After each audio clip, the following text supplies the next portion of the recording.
Madame, Monsieur, bonjour, bienvenue dans votre journal. À la une de ce Savane midi, le traitement de résidus miniers est désormais une réalité au Burkina Faso grâce à la société Golden Hand SA opérationnelle depuis son lancement le 23 janvier dernier.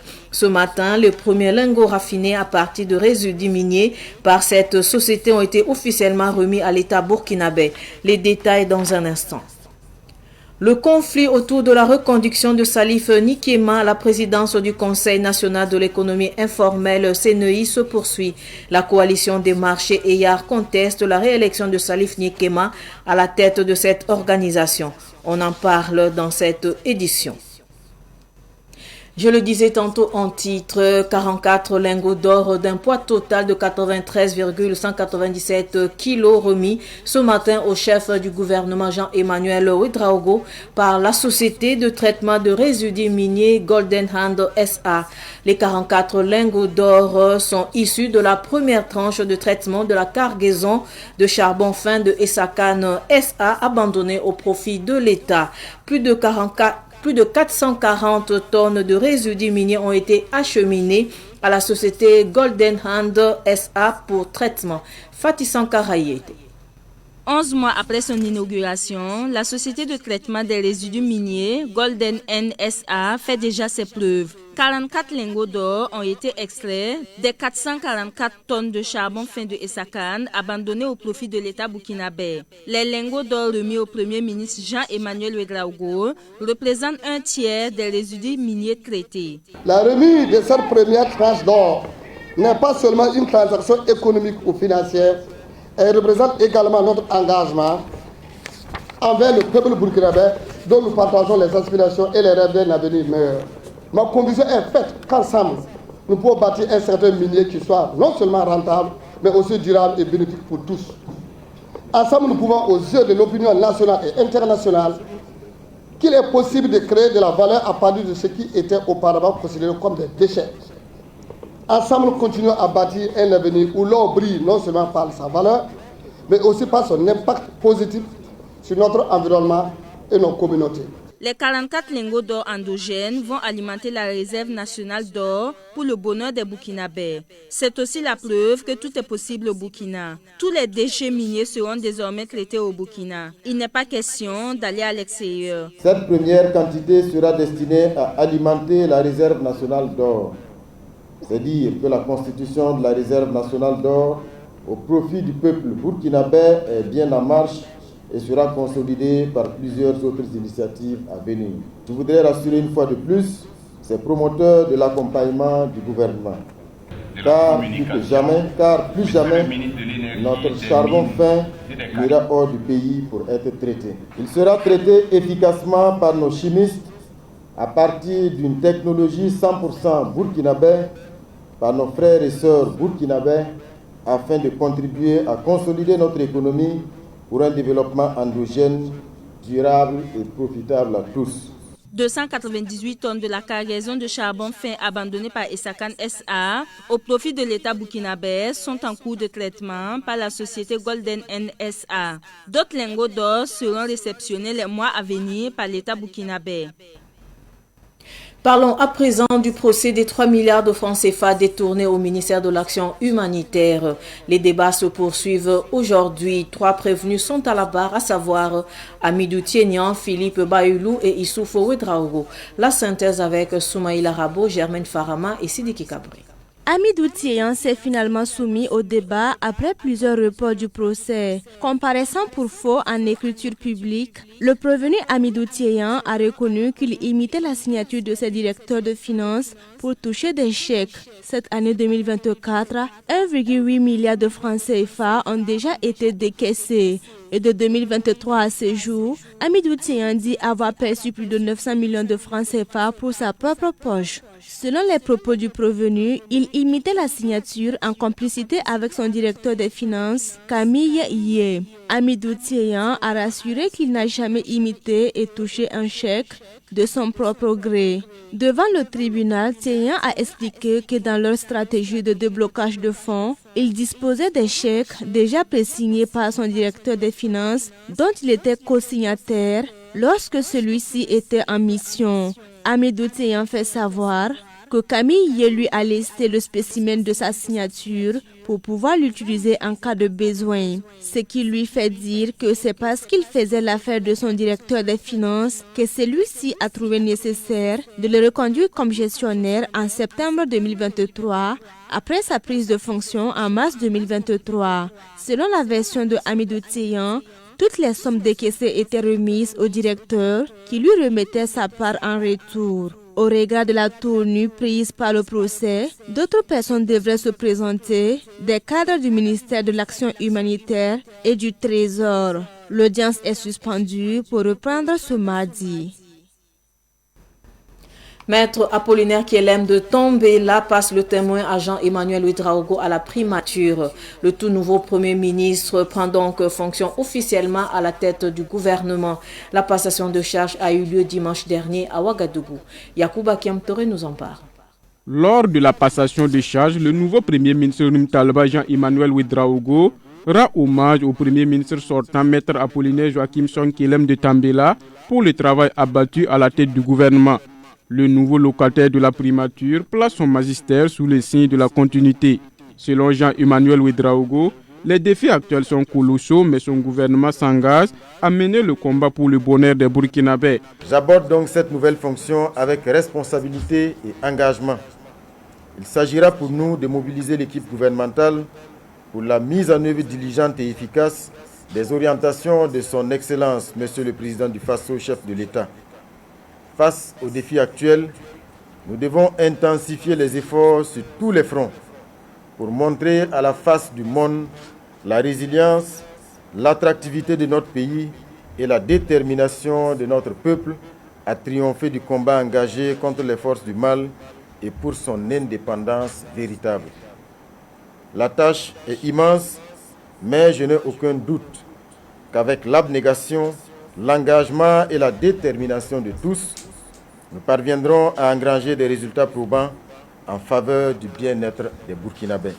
Il indique également que le Burkina Faso poursuivra sans répit la guerre contre le terrorisme en actionnant parallèlement les leviers de son développement.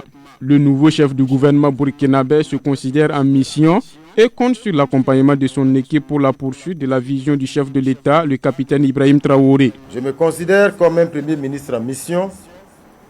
Et si je le suis, c'est que vous l'êtes également, puisqu'il vous appartient de m'accompagner dans la poursuite de la réalisation de la vision de son Excellence, le capitaine Ibrahim Traoré, président du Faso, chef de l'État. Dans la mise en œuvre des missions qui nous sont assignées, je voudrais pouvoir compter sur votre précieux accompagnement. Je souhaite que chacun se mobilise pour jouer pleinement sa partition au bénéfice du bon fonctionnement de l'ensemble des entités de la primature. Il termine son propos en invitant le personnel de la primature à faire des propositions pour améliorer l'environnement économique. Son prédécesseur, Maître Apollinaire Joachimson Kielem de Tombela, pour sa part, souhaite bonne mission à son successeur. Il s'engage à soutenir Jean-Emmanuel Ouedraogo dans cette nouvelle mission de combat, en se souvenant probablement sa fameuse première phrase à sa prise de fonction en 2022. Mon gouvernement n'est pas un gouvernement de dîner gala. Nous vous proposons à présent le portrait du nouveau ministre de la Communication, de la Culture, des Arts et du Tourisme. Pengdouende Gilbert Ouedraogo a été nommé ministre de la Communication, de la Culture, des Arts et du Tourisme ce 8 décembre. Cette nomination fait suite à la dissolution du gouvernement le 6 décembre dernier. Voici le portrait de Pengdouende Gilbert Ouedraogo avec Madinatou Ouedraogo. Né le 2 février 1981 à Zabré, dans la province du Boulgou, Pengdouende Gilbert Ouedraogo, ministre de la Communication, de la Culture, des Arts et du Tourisme, est un expert en communication avec une maîtrise en sciences et techniques de l'information et de la communication obtenue en 2004 à l'université Joseph Kizerbo à Ouagadougou. Avant sa nomination, il occupait le poste de directeur de la communication à la présidence du Faso depuis août 2023. Il avait succédé à Djourmiti Toussaint Nestor Noufé, devenant ainsi le troisième directeur de la communication sous le mouvement patriotique pour la sauvegarde et la restauration MPSR. Sa carrière débute en 2003 à l'agence Deficom, suivie d'une expérience comme directeur commercial à l'agence Ozone, puis au sein du projet de développement du secteur de l'électricité entre 2006 et 2012. De juillet 2012 à 2018, Perwende Gilbert Ouedraogo a été chef du service communication et relations presse à la Chambre de commerce et l'industrie du Burkina Faso avant de devenir le directeur de l'information et de la communication dans la même institution. Parallèlement, il a réalisé plusieurs missions en tant que consultant, notamment pour l'antenne nationale de la Bourse régionale des valeurs mobilières, BRVM, et l'agence Inédit Communication. Il s'est également formé sur des thématiques variées telles que la communication digitale, le leadership et le management d'équipe, participant à des séminaires internationaux à Casablanca et Paris. Chevalier de l'Ordre du Mérite burkinabé, il est co-auteur de plusieurs ouvrages mettant en lumière des figures et des institutions clés du développement économique burkinabé. Sa nomination marque une continuité dans son engagement pour le rayonnement culturel et la promotion de la communication au Burkina Faso. Je le disais également en titre, la coalition des associations des marchés EYA rejette les élections de Tenkodogo qui ont reconduit Salif Nikema à la tête du Conseil national de l'économie informelle. Pour cette coalition, les élections étaient entachées d'irrégularités. Elle était face à la presse hier à Ouagadougou. Le point avec Abdoulaye Kinda. La coalition des associations des marchés EYA ne reconnaît pas l'élection de Salif Nikema à la tête du Conseil national de l'économie informelle du Burkina Faso. Son porte-parole, Léon Nikema, explique que les élections tenues à Tenkodogo le 28 novembre dernier n'étaient pas libres et transparentes. Les élections du 28 novembre 2024 qui s'est tenues à Tenkodogo au niveau du Conseil national de l'économie informelle n'a pas suivi les règles. D'abord, il faut annoncer à 1 mois d'avance pour ces élections. Ça n'a pas été respecté. Et pour les candidatures, on a 2 semaines.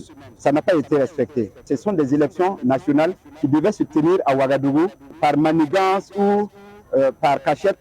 On est allé tenir ça à Tenkodogo. Et beaucoup de notables ont été trahis par ces organisations-là.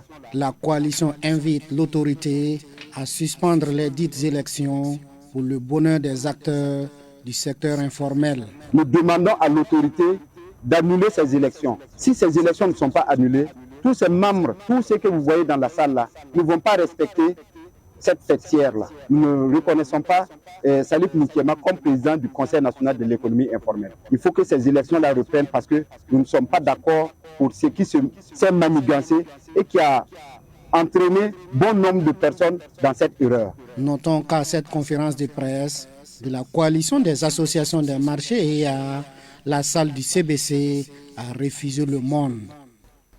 Direction la région du Nord, promouvoir la cohésion sociale et le développement de la province du Zandoma, tel est le cheval de bataille de l'Association pour le développement économique et social de la région du Nord, section Zandoma. Elle a organisé un cadre de concertation à Gourcy dans la région du Nord sur la question. C'était une occasion pour ADS Nord d'inviter les filles et fils du Zandoma à la culture du vivre ensemble et de développement de la zone. La rencontre a eu lieu le week-end dernier à Gourcy en présence de Yacouba Kiamtore.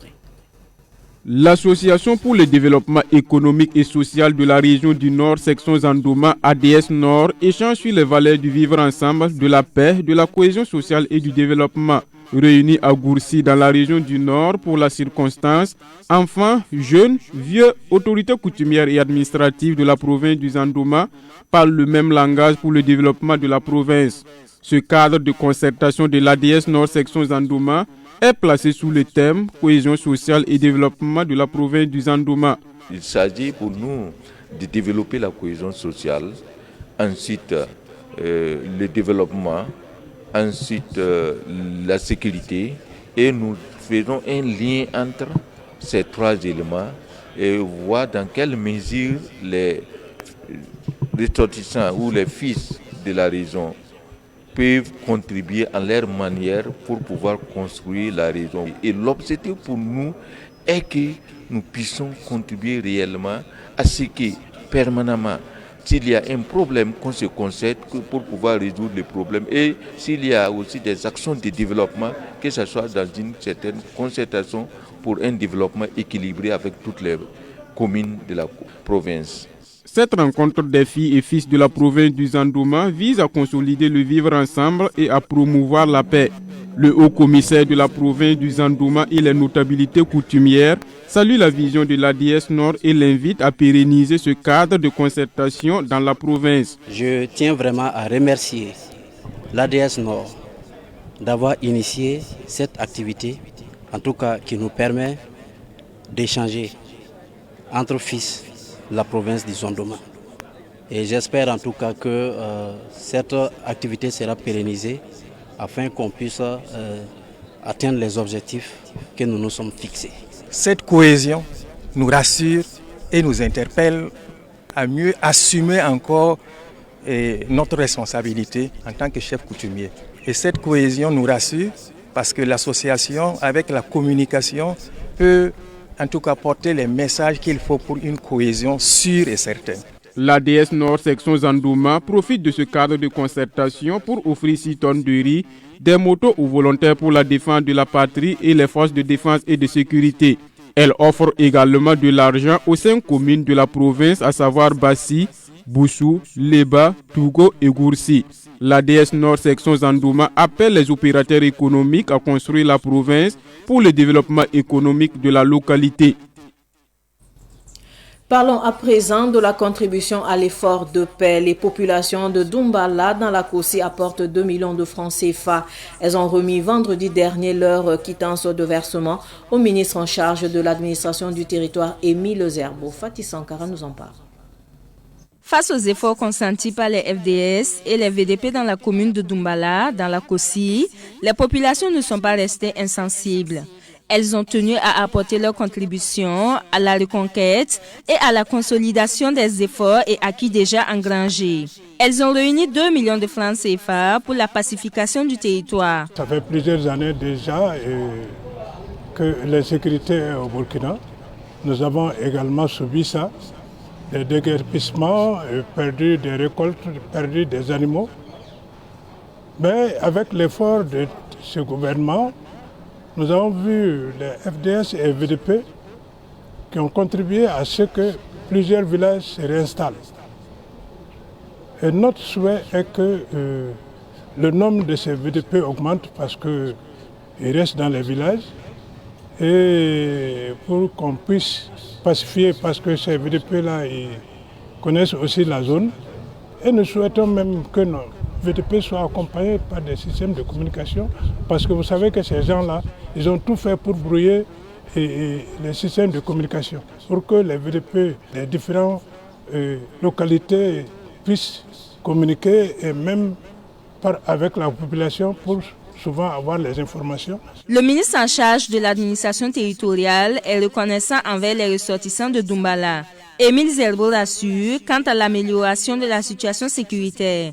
Les temps sont durs quelquefois, mais comme vous l'avez vous-même dit, il y a des efforts qui sont faits, il y a des populations qui retournent dans les zones. Et malgré cela, vous avez pu faire une cotisation. J'aimerais que vous puissiez retourner aux populations de Doumbala et des villages environnants la reconnaissance de son excellence et leur dire que nous comptons toujours sur eux. Les ressortissants de Doumbala insistent sur la nécessité du rétablissement des réseaux de communication dans leur localité. L'excellence, une fois de plus, magnifiée à Dapelogo, une commune rurale de la province d'Oubri-Tenga. Les meilleurs élèves et enseignants ont été récompensés. Les premiers ont reçu des vélos et des kits scolaires, les seconds des tablettes. Le compte rendu de Fatih Sankara. Avec ses 17,29 de moyenne au BPC, Denis Sawadgo fait partie des meilleurs élèves de Dapelogo dans l'Oubri-Tenga. Il est le premier de la commune. Ses résultats éclatants lui ont valu un vélo et un kit scolaire, ce qui va faciliter la mobilité de Denis Sawadgo. Ces cadeaux me permettront d'avoir beaucoup de courage, de continuer mes études. Le vélo me permettra aussi de participer aux cours, aux activités des groupes Donc vraiment ce cadeau me fait plaisir beaucoup. Au niveau des enseignants, Jean-Pascal Sawadgo a été distingué. Il a fait 100% au CEP. Jean-Pascal Sawadgo est reparti avec une tablette. Je rends grâce à Dieu et aux collègues qui nous ont soutenus tout au long de l'année scolaire 2023-2024 dans la classe de CM2. Avec un effectif de 81 élèves, nous avons obtenu 81 sur 81, soit un taux de 100%. Vraiment, ça nous interpelle et ça nous permet, ça nous galvanise encore de faire mieux. Tous les enseignants ayant réalisé un taux de succès de 75% au moins à Dapelgo ont reçu des attestations de reconnaissance. Les résultats scolaires sont globalement satisfaisants dans cette localité. De quoi réjouir le PDS de Dapelgo qui a initié cette journée d'excellence. Je suis un président de la délégation spéciale très satisfait des résultats que nous avons obtenus au cours des examens précédents. Nous avons eu un taux de plus de 91% au niveau du CEPE. Au niveau du BPC, nous avons dépassé les 70% et au baccalauréat également plus de 70%. Donc c'est de très bons résultats auxquels nous sommes parvenus et c'est donc un motif de satisfaction pour nous. De son côté, le coparrain a réaffirmé son engagement à accompagner le corps enseignant et les élèves à travers les journées d'excellence à Dapelgo. Oui, comme nous l'avons toujours dit, à chaque fois qu'on nous fait appel, nous sommes prêts pour accompagner l'éducation, parce que l'éducation c'est la base. Vous avez vu qu'ici à Dapelgo, ils ont dit que c'est une tradition et malgré la situation difficile, ils ont fait preuve de résilience et puis parvenir en tout cas à des performances souhaitables. La délégation spéciale de Dapelgo a également exprimé sa solidarité envers les déplacés internes avec une tonne de vivres. Le salon de coiffure Choco Class Plus a ouvert officiellement ses portes dimanche dernier à Gunguin, à Ouagadougou. Le promoteur est un jeune entrepreneur burkinabé qui est dans le domaine de la coiffure féminine depuis 10 ans. Retour sur la cérémonie d'ouverture de Choco Class Plus avec Ahmed Joël Comporé. Kadri Kemde ou encore Kader Le Choco est un jeune de la trentaine qui exerce dans le domaine de la coiffure féminine au Burkina Faso. Passionné de coiffure depuis 10 ans, il marque ici un arrêt pour une double activité, le 10e anniversaire de sa carrière et l'ouverture officielle de son salon VIP, Choco Class Plus. Je suis très content ce soir, les mots me manquent parce que j'ai eu à réaliser un de mes projets qui me tenait beaucoup au cœur. C'est ma passion, j'ai aimé la coiffure depuis bas âge, c'est ça qui m'a motivé aujourd'hui. Et moi dans ma vie, tout ce que je veux faire, je le fais avec de l'amour, avec de persévérance et tout. Voilà pourquoi je me suis battu pour réaliser ce salon VIP aujourd'hui. Au départ, les gens me regardaient, mais aujourd'hui, c'est moi qui regarde les gens. J'ai pu surmonter tout ça, donc je suis fier de moi aujourd'hui. Kader Le Choco, en raison de sa passion pour la coiffure, est un coiffeur atypique ici au Burkina, selon sa cliente et marraine Dina Soniabari. J'ai décidé d'encourager cet événement parce que Kader, c'est quelqu'un qui se bat. Il est jeune, il peut faire autre chose, mais il a décidé de se battre pour son avenir.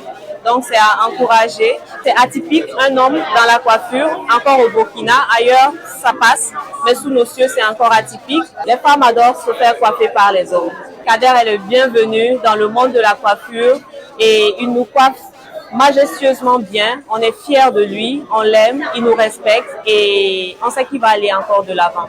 Le parrain de la cérémonie, Labas Ouedraogo, félicite son filleul Kader Le Choco pour cette réalisation et promet de toujours l'accompagner. Ce soir, nous sommes fiers d'être là, d'accompagner mon jeune frère Kader. C'est un jeune que je connais depuis très longtemps et vraiment il se porte très bien. Et quand il m'a approché pour être le parrain de son événement, je n'ai pas du tout hésité. Vraiment, on lui souhaite bon vent. C'est la jeunesse burkinabé qui gagne. On souhaite vraiment que l'année prochaine, ça soit encore un autre salon et plus grand que ça et que voilà, nous allons toujours l'accompagner. Le salon de coiffure Choco Class Plus de Kader Le Choco est situé dans le quartier Gunguin, à proximité de l'échangeur, en face du lycée Ouen Managda. Il est ouvert à la clientèle 7 jours sur 7.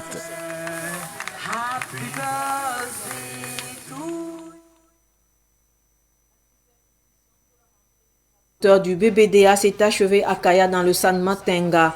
Elle a réuni les directeurs généraux des droits d'auteur du Niger, du Mali, du Burkina, ainsi que les personnalités du monde de la culture. Elle s'est clôturée avec la nuit du droit d'auteur où les acteurs ont été récompensés samedi dernier. Madinatou Edraogoyete. L'artiste Salif Sana, connu sous le nom de Sana Bob, a été récompensé en tant que premier artiste de la région du Centre-Nord à avoir adhéré au BBDA. Et Naba Sana, membre du comité d'organisation du festival Kayanoma, a reçu une attestation au nom du festival. Ils ont exprimé leur satisfaction. D'abord, je tiens à vous dire merci beaucoup et merci beaucoup à notre droit d'auteur burkinabé BBDA. Si je suis le premier adhérent, c'est vrai, c'est dans les années 89 qu'en ce moment j'étais en Côte d'Ivoire avec mon maquette. En ce moment, il faut être membre de BBDA, il faut avoir 6 à 12 titres. Et c'est qu'à un moment là, bon, on m'a accepté parce que moi j'avais vraiment tout ce qu'on m'a demandé. Je suis très content de recevoir cette distinction parce que cela veut dire que ce qu'on est en train de faire, voilà, ça a été vraiment reconnu par beaucoup de gens. Ça fait plaisir. Voilà, nous sommes à notre 3e édition. Si en 3 éditions nous avons été primés, ça fait vraiment plaisir. 5 autres créateurs ont également été honorés. Ils ont reçu un trophée, une attestation et une somme de 50 000 francs CFA chacun dans les catégories musique, dramaturgie, littérature, art graphique et audiovisuel. Philippe Sawadogo, catégorie littérature. Pour moi, c'est vraiment un grand honneur. Un grand honneur parce que les lettres sont les lettres, n'est-ce pas, qui nourrissent l'âme. Voilà.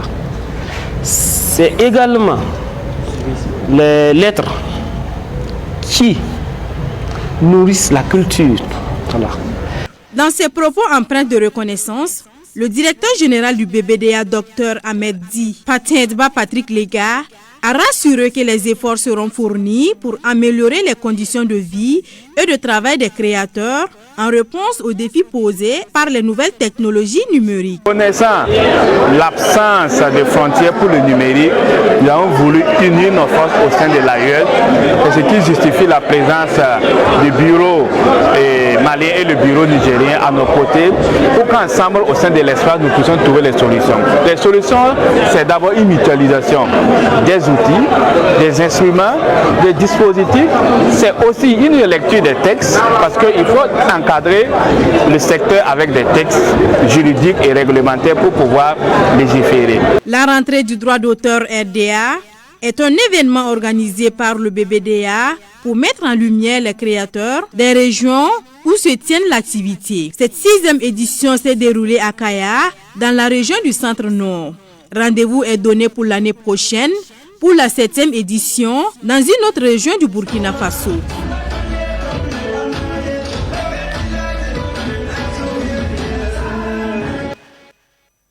Ainsi s'achève cette édition d'information. Merci de rester fidèle au programme de Savane TV. Au revoir.